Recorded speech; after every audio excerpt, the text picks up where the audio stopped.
रानी, ये आप क्या कह रही हो? अरे ऐसा संसार में कोई पिता नहीं है कि सबको बराबर ना माने। सब पिता अपने पुत्र को बराबर देखते हैं। सुनो कैकेयी, बोले स्वामी जी। सब पुत्र पिता को है समान। तू भी यह बात समझती है मुझे राम और भरत सा एक वह त्रिभुवन नायक साक्षी। रानी, बोले स्वामी जी। पहला पर जो मांगा तूने, अरे वो नहीं रहा है भार मुझे। मिल जाए राज्य भरत ही को उत्साह सहित स्वीकार मुझे। फिर राम वनों में बास करे, वो भी 14 वर्षों को। इसमें क्या तूने सोचा है, हम समझ न पाए भेदों को। रानी रानी यह तेरा पति जो तेरा पूज देता है, इस समय पांव पर कर तेरे बस इतनी भीख मांगता है। अरे तपस्वी होकर भी दूर न है, मुझसे आनंद था मेरा। पड़ गई इन मेरी आंखों का, आगे ही रहे राम मेरा। कैसा नहीं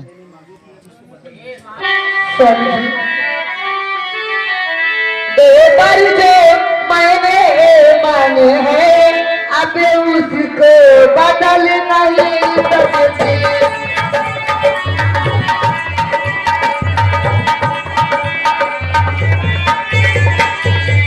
देवर जो मैंने मांगे हैं, अब उसको बदल नहीं सकती। पड़ गए रेती जब पत्थर पर, पड़ गए रेती जब पत्थर पर, धोने से निकल नहीं सकते।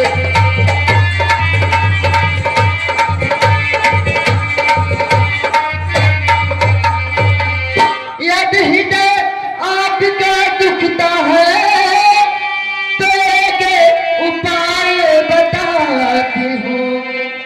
बूढ़ी आंखों के आगे ही वहाँ रहे उपाय बताती हूँ।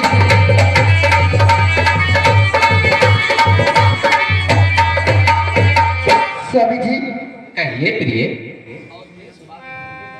अवधेश बात घर में ही है, कुछ बच्चों में अभिमान नहीं। तुम अपने मुख से यह कह दो, दूंगा पिछला बरदान नहीं। तुम अपने मुख से। स्वामी जी, अगर ये बात पर्जन को नहीं मालूम है तो आप क्यों इतना सौगंध आपके खाली हो, तो एक छोटी सी बात क्यों नहीं माने स्वामी जी?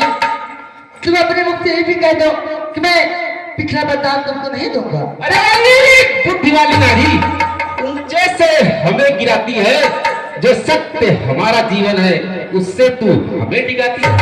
अरे इस सूर्य वंश की चादर में कालिमा नहीं आने देंगे।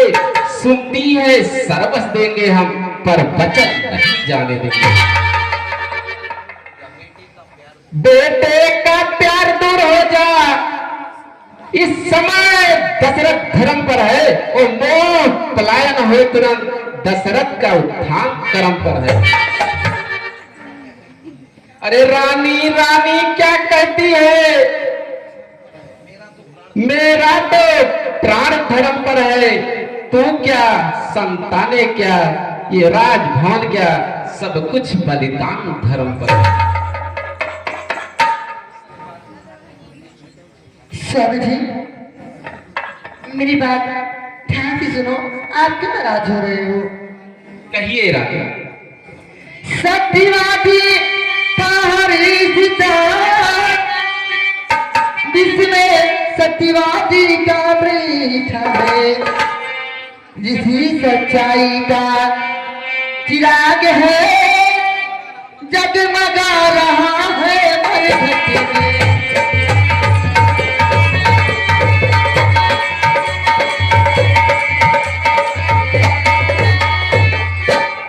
दूसरे महाराज शिव थे जो नहीं सोचते थे दूसरे, नीचे ही के कबूतर की फिर मांस तौलते थे।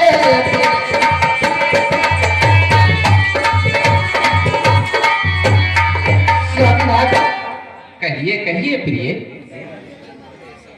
है तुमसे हरिश्चंद्र जैसा मरघट का पास न मांग रही, मैं तुमसे सुरवीर जैसा हड्डियां मांस न मांग रही।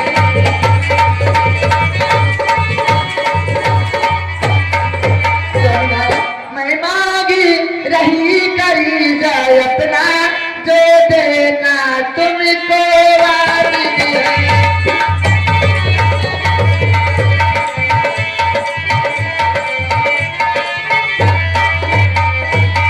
मैं मांग रही कर जाओ अपना, जो देना तुमको वाजिब है।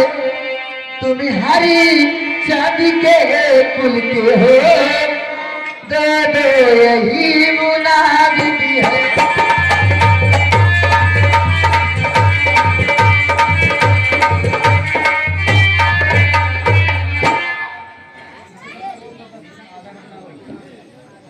प्रिय, बोलो स्वामी राम। अपने पाँव में है आप कुल्हाड़ी मार रहे।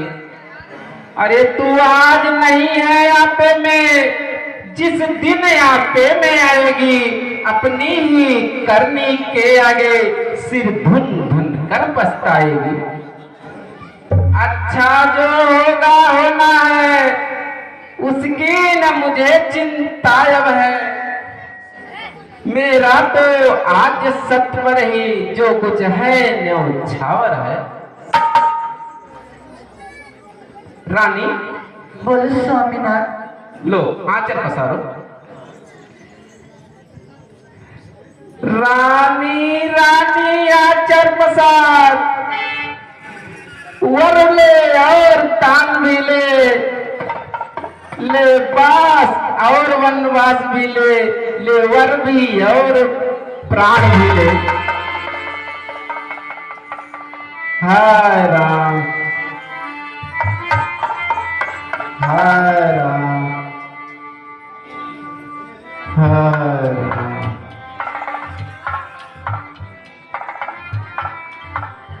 हाय राम। महारानी, ये सब कैसे हुआ?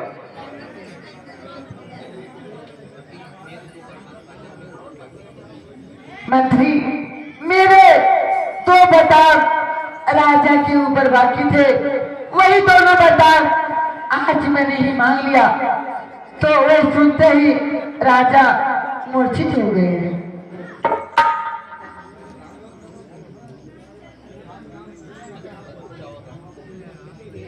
मंत्रीवन, जाओ राम को यहाँ पे तुम बुला के ले आओ।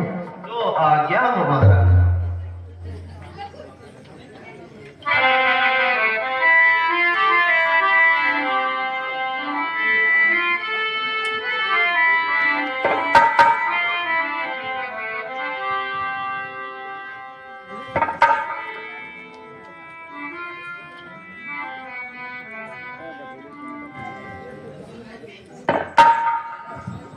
माता, मेरा प्रणाम स्वीकार हो। आशीर्वाद हो बेटा। पिताजी, आपकी आप कैसी अवस्था है? हे पिता हुआ है क्या यह? क्या तुमको मूर्छा आई है? क्या किसी रोग ने घेरा है या कोई विपदा आई है? मंत्री मंत्री, माता माता, ऐसे क्यों अकुलाए हो? क्या हुआ जो मेरे पिता रिसाए हैं। पिताजी कुछ बोलिए। माता कुछ आप भी बतलाइए क्या हुआ है। सुनो बेटा राम, कहिए माता। बेटा राम, मेरे से बता, इनके ऊपर बाकी थे 14 वर्षों का वनवास है और भरत को राज तिलक मांग ले बेटा। यही सुन के तुम्हारे पिताजी मूर्छित हो गए हैं। बड़ भागी वह बेटा है जो पितु माँ का आज्ञाकारी। यदि माता आज्ञा देती है तो जिंदगी पवित्र हमारी है। हम स्वयं विचारा करते थे थोड़ा सा समय पनों में दें, तब जानेंगे दुख क्या है जब जीवन दुखी जनों में दें। सच कहते हैं मन कहते हैं तिलक बहुत ही भार हमें। वह भरत प्राण प्यारे को हो इसमें आनंद अपार हमें। संभव ही बात और भी हो जिसका आघात करारा है। मालूम हमें या होता है कोई अपराध हमारा है। नहीं बेटा राम, मेरी बात ध्यान से सुनो।